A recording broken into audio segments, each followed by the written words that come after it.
El Ministerio de la Enseñanza y la Evangelización, Jesús Soberano Señor, presenta Palabra de Iluminación con el Maestro de las Sagradas Escrituras, Dr. José Briceño. Quédate con nosotros para que recibas las bendiciones que el Dios Eterno ha plasmado para ti en su palabra. Esto es Palabra de Iluminación.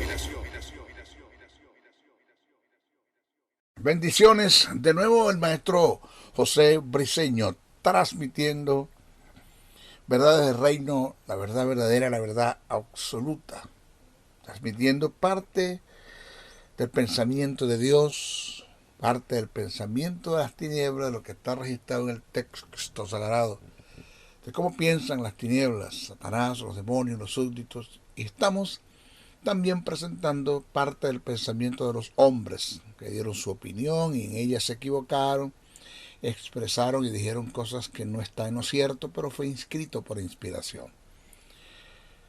Estamos desde el estado de Texas, la hermosa ciudad de Dallas, el Maestro Briceño transmitiendo, pasando fronteras. Estamos llegando muy lejos con estos mensajes, gracias a los que escuchan el mensaje y lo comparten, no se quedan con él. Les bendigo y quiero que me presten muchísima atención porque este es nuestro estudio número 14 en relación a la escatología bíblica, eventos del porvenir, estudio que tiene que ver con el programa de Dios para el futuro.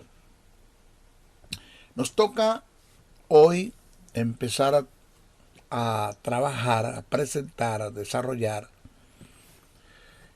todo lo que tenga que ver con relación a los juicios que se van a dar en la semana número 70 de la que habló el profeta Daniel, la semana Gestat, la semana de la tribulación y de la gran tribulación. Tribulación a la cual Jesús dijo que no la ha habido, pero ni la habrá. Y que aseguro por el texto sagrado que la iglesia no va a pasar por la gran tribulación. Ahora, nosotros debemos notar que estos juicios son enviados por Cristo, quien en todo momento está al control y siempre tiene la última palabra.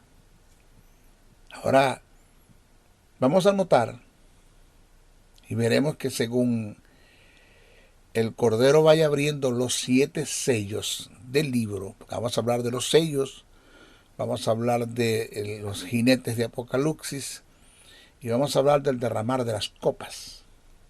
Vamos a centrarnos en eso. Y vamos analizando que según el Cordero vaya abriendo los 7 sellos del libro, tienen lugar diferentes juicios. Por ende, por causa de esto, pues la primera pregunta que debemos hacernos es ¿en qué momento tendrán lugar estos juicios? Bueno, para dar respuesta a esta pregunta, es fundamental que notemos el paralelismo que hay entre el pasaje que ahora estamos estudiando de Apocalipsis 6 y el sermón profético de Jesús, el cual está registrado en Mateos 24, Marcos 13 y Lucas 21. Vamos a analizar estos pasajes paralelos para ver qué vamos a conseguir en relación a los juicios. Consideremos algunos de los detalles comunes en ambos pasajes, Apocalipsis 6 y Mateo 24. Vamos a ver. Por eso es que cuando usted analiza Mateo 24,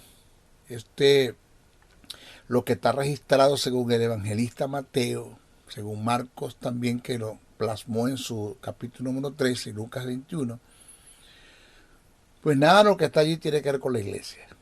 Preste muchísima atención. Ahora, reitero, consideremos algunos de los detalles en común entre ambos pasajes. Los 4 primeros sellos, describen juicios similares de aquellos de los que habló el Señor Jesucristo en el Evangelio. Eso está registrado en Mateo 24, el verso 6 al 7. El texto dice así, repito, los 4 primeros sellos describen juicios similares a aquellos de los que habló el Señor Jesús en el Evangelio, en lo que está plasmado en Mateo 24, lo que Jesús presentó en el Sermón del Monte, ese sermón que Jesús diera después que salió del templo. Vamos a ver. Mateo 24, capítulo 6, verso 7. Dice, y oiréis de guerras y rumores de guerra. Se levantarán nación contra nación y reino contra reino. Y habrá peste y hambre y terremoto en diferentes lugares. Fíjese esta catástrofe que Jesús presenta. El quinto sello centra nuestra atención sobre aquellos que habían sido muertos por causa de la palabra de Dios y por el testimonio que tenían. Eso se ve revelado en el quinto sello, según Apocalipsis, que el capítulo 6, verso 9. Y también el Señor anunció en su sermón profético que habría persecución contra los que aceptaran la predicación del Evangelio del Reino y los que no se dejaran sellar por el anticristo, según lo que está escrito en Mateo 24, verso 9 al 14. Fíjese el paralelismo que hay entre los sellos y el sermón que Jesús presentó en el Monte de los Olivos, que está registrado en Mateo 24. La apertura del sexto sello trae un gran terremoto y los cuerpos celestes son conmovidos, según Apocalipsis, el capítulo 6, verso 12 al 14. Una vez más, el Señor también hizo referencia en su sermón, ahí en el Monte de los Olivos, que está registrado en Mateo 24, a estos mismos acontecimientos. Eso está en Mateo 24, verso 29. Fíjese el denominador común que hay entre los dos pasajes, un paralelismo. Por eso es que afirmo que esta es una prueba muy grande, muy contundente de que la iglesia no va a pasar por la gran tribulación.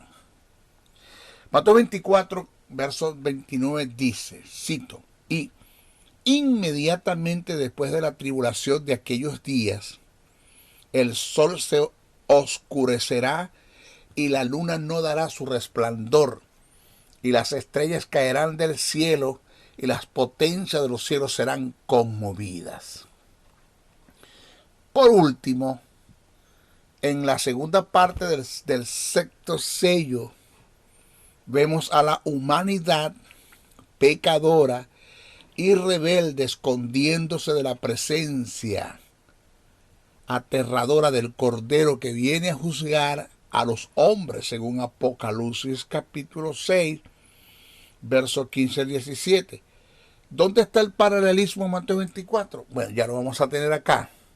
Así termina también el sermón profético que diera Jesús en el Monte de los Olivos. Eso está registrado en Mateo 24, verso 30. Cito. Dice, entonces aparecerá la señal del Hijo del Hombre en el cielo, y entonces lamentarán todas las tribus de la tierra y verán al Hijo del Hombre viniendo sobre las nubes del cielo con poder y gran gloria. Ahora, es importante notar, tomar en cuenta el paralelismo entre ambos pasajes, porque esto nos ayudará a interpretar nuestros textos correctamente.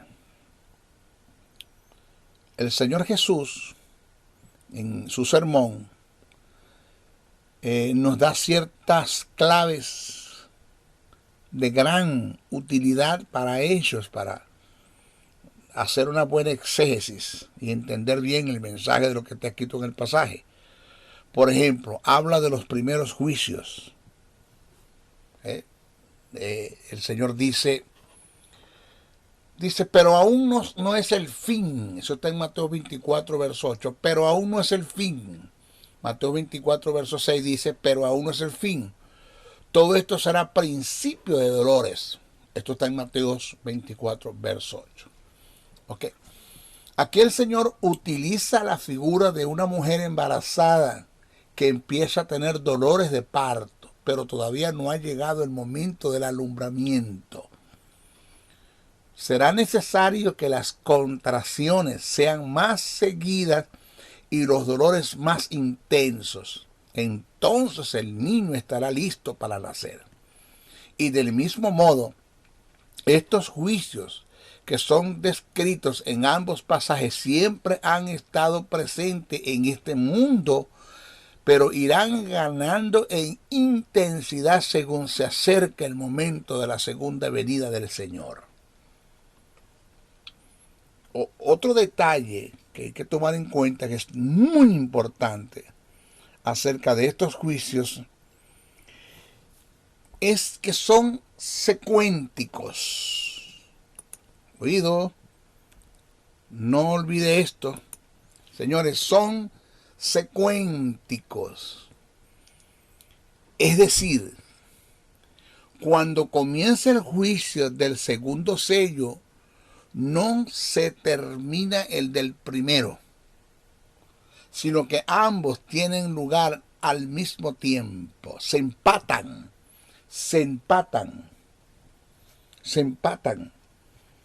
en los juicios. Lo otro es que en la historia de nuestro mundo actual hemos tenido escenarios en los que al mismo tiempo han convivido la guerra, el hambre y la peste. Pero lo que hasta ahora hemos visto son destellos y balbuceos comparado a los juicios que describe el libro de Apocalipsis y el Evangelio de Mateo en su capítulo 24. Oiga bien, cuando la gente me dice a mí, maestro, las señales se están cumpliendo, ¿cuáles señales? ¿De qué señal usted me está hablando? No, las señales para que Cristo venga a arrebatar a la iglesia. Primero, la iglesia, el arrebatamiento de la iglesia no está sujeto a señales. Cristo puede venir en cualquier momento. Lo que está sujeto a señales es la segunda venida de Jesús para el establecimiento del reino. Por eso es que nada de lo que está pasando ahora, ni los terremotos, ni las guerras, ni las pestes, ni el coronavirus, ni la peste bubónica, nada de eso tiene que ver como cumplimiento para el advenimiento de Jesús, para establecer su reino.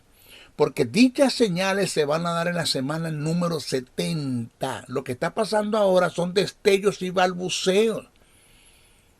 Por eso es que digo que en la historia de nuestro mundo actual hemos tenido escenarios en los que al mismo tiempo han convivido la guerra, el hambre, la peste. Pero lo que hasta ahora hemos visto son destellos y balbuceos comparados a los juicios que describe el libro de Apocalipsis y el Evangelio de Mateo en su capítulo 24. No es nada. Señores, los terremotos se van a dar en toda la tierra, absoluta, en toda la tierra. La guerra va a ser en toda la tierra. Las pestes va a ser en toda la tierra. No es que es un terremotico en Puerto Rico y ya no tembló más, y después un terremotico en República Dominicana y ya no tembló más, y después un terremoto en Rusia y ya no tembló más, y guau, ¿por qué tantos terremotos, maestro? No, ya la venida Cristo está cerca, son las señales, están cumpliendo. Señores, eso no tiene nada que ver. Son destellos y balbuceos de lo que en sí va a venir. La guerra va a ser en general, completo en toda la tierra. La peste va a ser en toda la tierra. Los terremotos van a ser en toda la tierra. El hambre va a ser en toda la tierra. Ahora, el propósito divino con todos los juicios es advertir a los hombres rebeldes que se levantarán contra Dios que están viviendo una fantasía y que finalmente Dios va a manifestar su justicia y los va a traer a la realidad. Y en ese momento, cuando la altivez del hombre haya sido abatida y su soberbia humillada, tendrá que reconocer que solo Dios será exaltado en aquel día.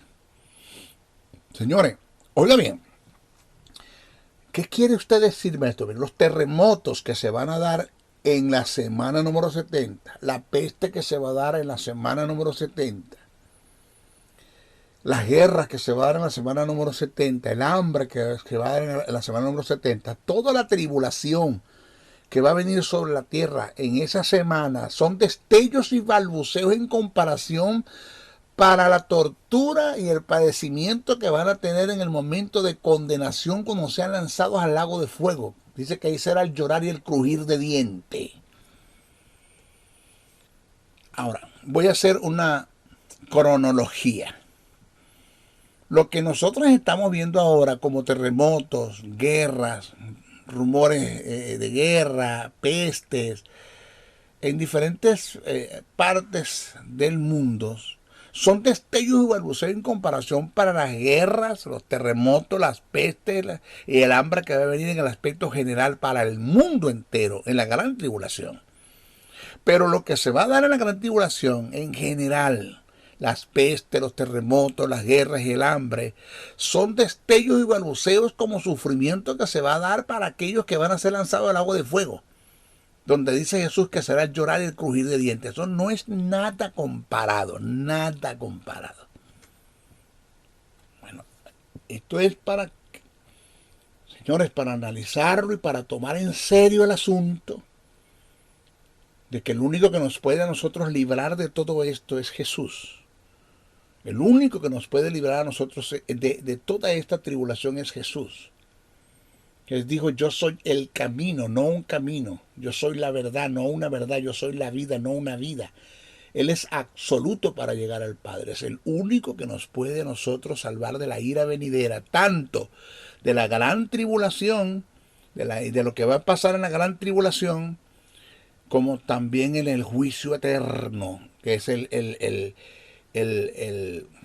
infierno llamado Gehenna o Geinón o Valle de Hinnom, que Jesús lo tipificó con ese lugar. No es nada. El único que nos puede librar a nosotros de todo eso es Jesús. Más nadie nos puede hacer. ¿Ok? Ahora, el primer sello y el caballo blanco. Vamos a ver. El primer sello y el caballo blanco.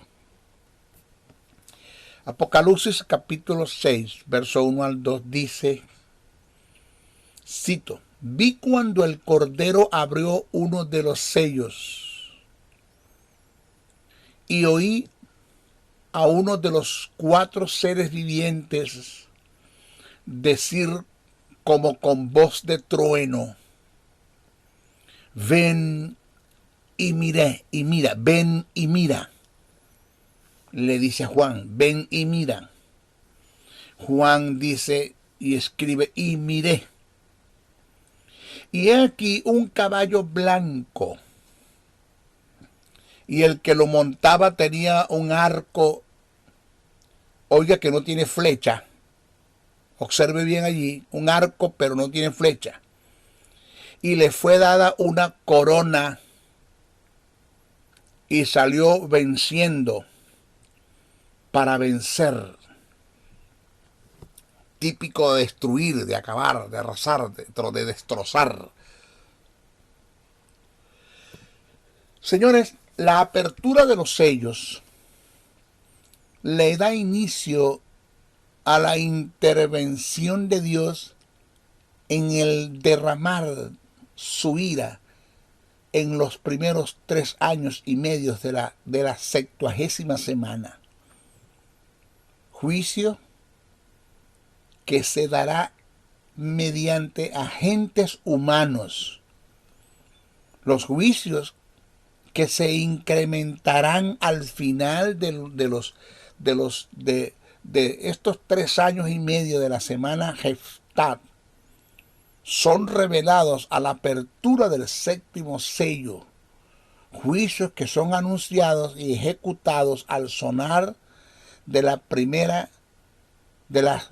primeras 5 trompetas.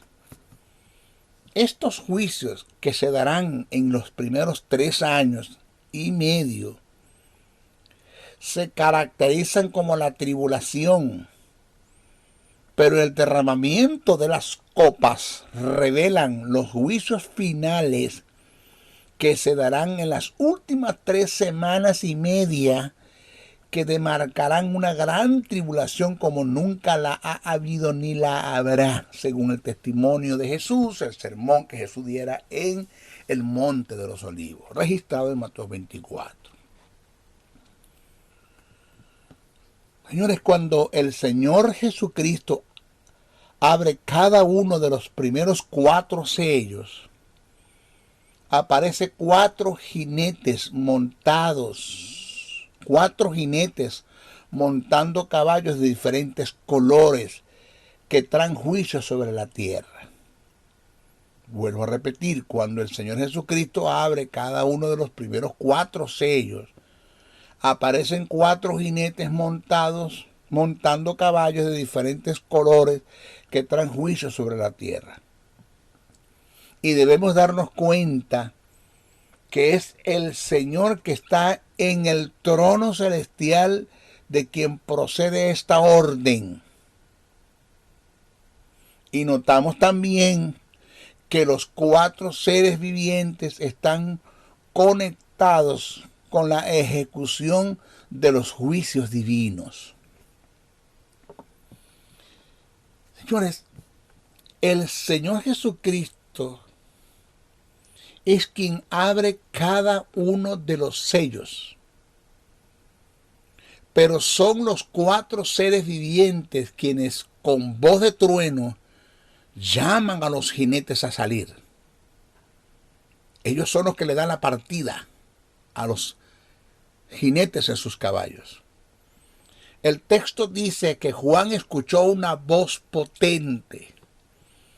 Estos seres vivientes que dan la orden a los jinetes a salir en ejecución tienen un pleno conocimiento de la voluntad divina y se identifican activamente con ella. Note que son 4 seres vivientes. Note que son 4 seres vivientes. No se le olvide eso. Son 4 seres vivientes. Y son 4 jinetes. 4 jinetes y 4 seres vivientes. Por lo que se cree sin lugar a duda que cada uno de estos seres en su debido orden dan la voz de ejecución a los jinetes, la voz de partida, de ejecución. Estos 4 seres vivientes forman parte de las huestes angelicales que cumplen una función única ante el trono de Dios y que son llamados querubines, según el testimonio del profeta Ezequiel, el profeta Isaías y Juan en el registro apocalíptico. Eso está en Ezequiel capítulo 1, versos 12 al 20. Eso está en Isaías capítulo 6, verso 1, y está en Apocalipsis, capítulo 5, versos 6 al 14.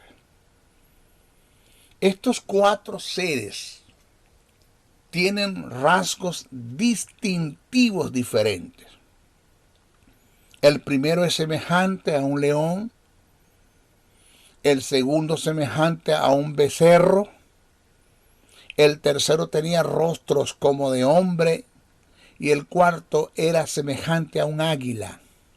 Ambos tenían 6 alas y alrededor y por detrás estaban llenos de ojos. Ahora, en cuanto a los 4 caballos de diferentes colores que traen los justos juicios de Dios sobre la tierra, encontramos un antecedente parecido en la visión que tuvo el profeta Zacarías. Esa visión que está registrada en Zacarías, el capítulo 6, verso 1 al 8.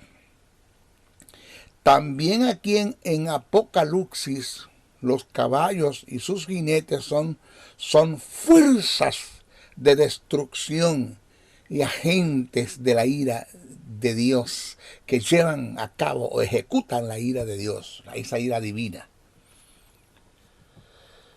Dice, y miré aquí un caballo blanco. Vamos a ver el primer caballo.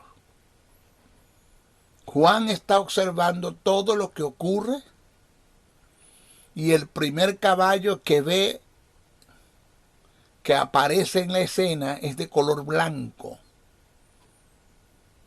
En el libro de Apocalipsis, en su mayoría que aparece el color blanco, es símbolo de pureza, de santidad, de verdad o de victoria, según Apocalipsis capítulo 2, verso 17, Apocalipsis capítulo 6, verso 11, Apocalipsis capítulo 7, verso 13, Apocalipsis capítulo 19, verso 14, Apocalipsis capítulo 20, verso 11. Le estoy dando los textos para que usted vaya y compare, porque el maestro del Señor no está jugando al ministerio y me estoy inventando esto.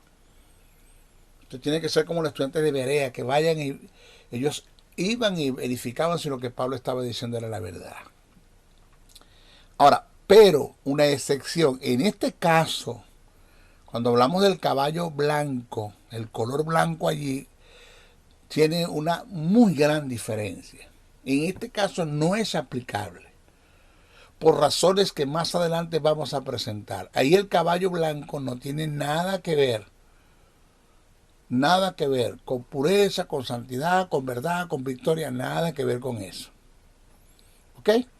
Dice el texto sagrado, Apocalipsis dice, y el que lo montaba, ¿a cuál? Al caballo blanco, tenía un arco y le fue dada una corona y salió venciendo para vencer. Oiga que tenía un arco, observa que no tenía flecha, y tenía una corona, pero vamos a ver desde el punto de vista etimológico ese término corona del griego, que tiene mucho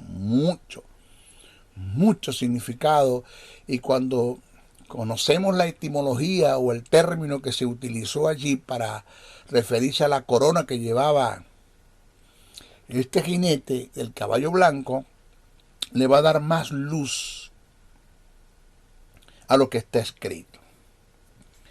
En cuanto al jinete que lo montaba, hay evidencias que se muestran en el pasaje y aún desde el punto etimológico en algunos términos para aceptar que dicho jinete representa a la persona del anticristo y no al Cristo resucitado. Porque muchos piensan que el jinete que aparece en Apocalipsis 6, que es el primer jinete, muchos piensan que ese jinete que aparece en Apocalipsis 6, que es el primer jinete, el verso 1 al 2, creen que es el Señor Jesucristo, lo cual es totalmente falso. Vamos a ver, en primer lugar, quien hace la apertura de los sellos es Jesús. Es Jesús. Por consecuencia, que no puede ser Jesús el que venga cabalgando el caballo blanco. Es Jesús el que abre el sello. Todo lo que pase, de lo que se vea en la apertura del sello, Jesús no está en la escena. Jesús es el que está sentado en el trono abriendo el sello. Abriendo los sellos. ¿Ok? En segundo lugar, los jinetes de ambos capítulos no tienen nada que ver en común. El jinete de Apocalipsis 6 y el jinete de Apocalipsis 19 No tienen nada que ver en común, nada, nada. Porque los dos son caballos blancos, pero los jinetes son totalmente diferentes por muchas razones que vamos a dar. Ya le estamos dando. En segundo lugar, los jinetes de ambos capítulos no tienen nada en común, lo cual descarta por completo que se está haciendo alusión al mismo personaje. En tercer lugar, cuando cada uno de los sellos es abierto, trae en consecuencia una serie de tragedias que demarcarán un estado de tribulación en los moradores de la tierra. Es inaceptable que después de la aparición de Jesús cabalgando en el caballo blanco, se desate una serie de acontecimientos trágicos y devastadores. El primer jinete forma parte integral con las otras restantes. Todos ellos simbolizan la plaga y castigo de los cuales queda al margen Jesús. Jesús no tiene nada que ver con este jinete del caballo blanco que aparece en Apocalipsis 6.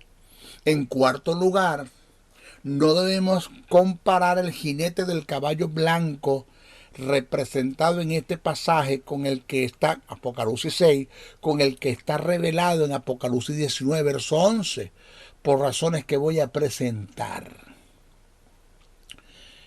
¿Cuál es la tarea, maestro? Descartar que el jinete del primer caballo que se ve en escena al desatar el sello es Jesús. No tiene nada que ver con Jesús. Porque ya esa es la interpretación que se le ha dado. Muchos escatólogos le han dado esa interpretación. Eso no es así. Vamos a ver. El primer jinete se le da una calificación como el que sale como un vencedor para mantenerse en victoria. Victoria que solo le durará muy poco tiempo hasta la aparición del verdadero vencedor. Vuelvo a repetir, en primer lugar, presta atención, el primer jinete se le da un calificativo como el que sale como un vencedor para mantenerse en su victoria, victoria que solo le durará muy poco tiempo hasta la aparición del verdadero vencedor. O sea que no es una victoria absoluta. En segundo lugar, presta atención, el segundo jinete se le da un calificativo que solo son propios de la persona del Cristo resucitado. Estamos comparando los dos jinetes, el jinete de Apocalipsis 6 y el jinete de Apocalipsis 19. El primero, el jinete de Apocalipsis 6, repito, se le da un calificativo como el que sale como un vencedor para mantenerse en victoria, victoria que solo le durará muy poco tiempo hasta la aparición del verdadero vencedor. Pero el segundo jinete, que es el que aparece en Apocalipsis 6, se le da unos calificativos que solo son propios de la persona del Cristo resucitado. ¿Cuáles son esos calificativos? 1. En su muslo, que indica la fuerza, tenía un nombre escrito, el cual decía Rey de Reyes y Señor de Señores. Segundo, se le llama fiel y verdadero.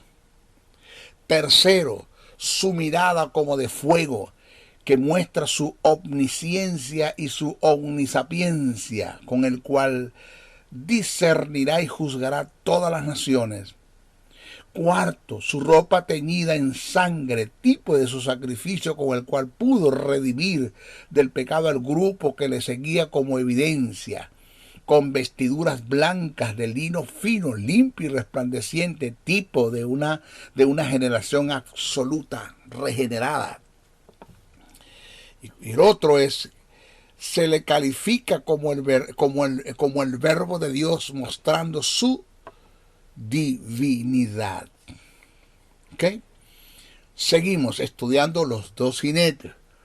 El primer jinete tiene en su mano un arco, pero sin flecha. Óigase bien, tiene en su mano un arco, pero sin flecha, lo cual indica que ejecuta un poder y una autoridad que es endeble, ocasional, efímera y temporal. Ahí. Vuelvo a repetir, el primer jinete, estamos haciendo una comparación de los dos jinetes, el que es nombrado en Apocalipsis 6 y el que es nombrado en Apocalipsis 19, para hacerle entender a usted que el de Apocalipsis 6 no es Jesús, Jesús es el de Apocalipsis 19. El jinete que he presentado en Apocalipsis 6 tiene en su mano un arco, pero sin flecha, lo cual indica que ejecuta un poder y una autoridad que es endeble, ocasional, efímera y temporal. Pero el segundo jinete, que está nombrado en Apocalipsis 19, en contraste al primero, de su boca sale una espada aguda, no tiene un arco, es una espada aguda para regir y juzgar a las naciones con vara de hierro y anunciar el día de venganza de nuestro gran Dios todopoderoso, el gran yo soy. Seguimos. El primer jinete, el nombrado en Apocalipsis 6, lleva una corona. Y el término corona, ese término es del griego estéfanos. S-T-E-F-A-N-O-S. Estéfanos. Tiene importancia, maestro, que se tome en cuenta la etimología del término corona. ¡Claro! Le da luz al pasaje. Por eso es que hay que entender que este primer jinete lleva una corona del griego estéfanos, que es la corona que se le da a uno que ha ganado una batalla, pero que no ha librado el conflicto definitivo, no ha ganado la guerra. Es uno que ha librado una batalla, pero no ha ganado la guerra, no ha ganado el conflicto definitivo. Por esta causa dice que salió venciendo para vencer, lo que indica que no ha vencido en su totalidad en forma absoluta. Ese es el término Estefan, a quienes se les da una corona, y el término se utiliza es Estefan para corona, tiene que ver con aquellos que están librando una batalla, pero que no han ganado una guerra. Ahora, cabe destacar que de este tipo de coronas, estéfanos, que lleva el jinete del caballo blanco, el primer jinete de Apocalipsis 6, es las mismas coronas que se le dieron a los 24 ancianos que estaban sentados alrededor del trono, el cual en actos de adoración se postraron ante el que estaba sentado en el trono, y se quitaron las coronas y las pusieron a los pies del que estaba en el trono, que es Jesús, coronado con una diadema, que el término del griego es diadema, ya se lo voy a explicar, para corona. Esto indica que las diademas como corona superan a la corona catalogada como estéfano, según Apocalipsis 4:10. Pero el segundo jinete de Apocalipsis 19, en relación a la corona, la cual es Cristo, traía una corona del griego diadema, D-I-A-D-E-M-A, diadema, no estéfanos, diadema, que representa la corona real, que solo la lleva el que ha librado batallas, luchas, y al final de la jornada fue un triunfador y libró el conflicto más decisivo, definitivo y determinante, llamado guerra. Por esta causa, Jesús dijo: yo soy el que vivo, el que estuvo muerto y el que vive por los siglos de los siglos, y tengo las llaves, que es autoridad del Hades y de la muerte. Observe usted, por todo lo que hemos dado, que el jinete de Apocalipsis 6 no es el mismo de Apocalipsis 19, totalmente diferente. ¿Okay? En nuestro estudio número 15, el que viene ahora, vamos a hablar del segundo sello que va a presentar el caballo bermejo, que trae como al escenario el caballo bermejo. Por eso lo vamos a dar en nuestro próximo estudio. ¿Okay? Bueno, se despide el maestro José Briceño. No antes sin pedirle, número uno, oren mucho por mí. No dejen de orar por mí. No dejen de orar por mí. Necesito su oración. Segundo, compartan este mensaje, no se queden con él. Busquen suscriptores para que se suscriban en el canal y sigamos llenando la tierra del conocimiento del Eterno. Tercero, suscríbanse al canal. Y cuarto, si usted puede enviar una ofrenda a este ministerio, se lo agradecemos. Gracias por los que lo han hecho. Me han llamado y me han hecho la pregunta. Maestros desde Chile me llamaron para enviarme una ofrenda. Gracias, hermano, por los que hicieron este gesto de agradecimiento, de impulso para aportar para que esto siga adelante, para seguir estudiando y seguir buscando y seguir indagando y seguir presentando el mensaje del reino.